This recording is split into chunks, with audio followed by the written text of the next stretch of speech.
Welcome back. So for 4 decades, the Women's Hospital of Texas has been changing the face of women's health care with innovative procedures and unprecedented care. And today we have brought in 5 members of this dedicated team to answer some of your most pressing questions.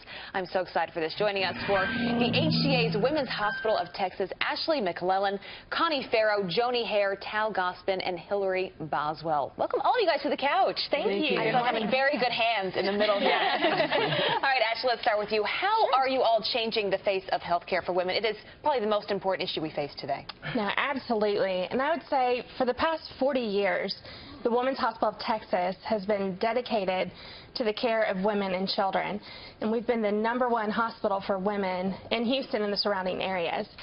And we are because we have dedicated staff and physicians that specialize in the care of women and children, which means that we can provide very high-end, high-level, high-risk obstetrics and general obstetrics, gynecology, neonatology, minimally invasive and robotic surgery, urogynecology, and breast care. All right, so I want to get to all of these issues. Starting with you, Joni, a big question that so many people have, especially as more women are working in life. When is it too late to start getting pregnant?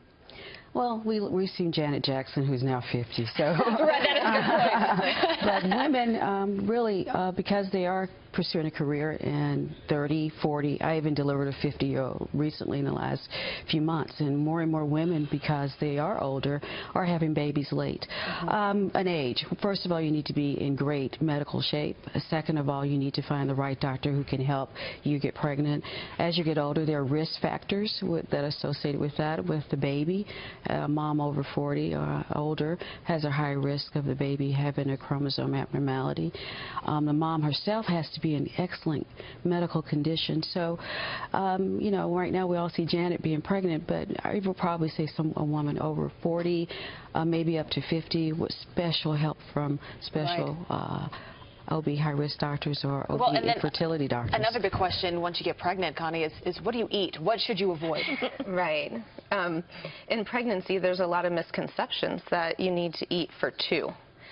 You only need about approximately 400 more calories a day during pregnancy. The best source of calories would be protein, foods high in protein. When you talk about foods that you need to avoid in pregnancy, you hear a lot about lunch meats, raw fish, raw meat. There's a very common bacterial foodborne illness, listeriosis, that you hear a lot about. So if you eat a sandwich with processed turkey and you know you're pregnant, what do? Do you freak out? You say, you know what, it's probably okay. No, it's probably I'm good at surviving. Very similar to you know, fish. We ask women who are pregnant to eat fish maybe twice a week, 3 times a week. Just don't overdo it. Got it. That's important. All right, Tal, how do people go about picking a pediatrician? That's a big one. Yeah, so choosing a pediatrician is a very important and a pretty personal decision for every family, as the pediatrician can often be a great source of support, especially in the newborn period, getting babies off to a healthy start and then hopefully continuing through childhood and adolescence.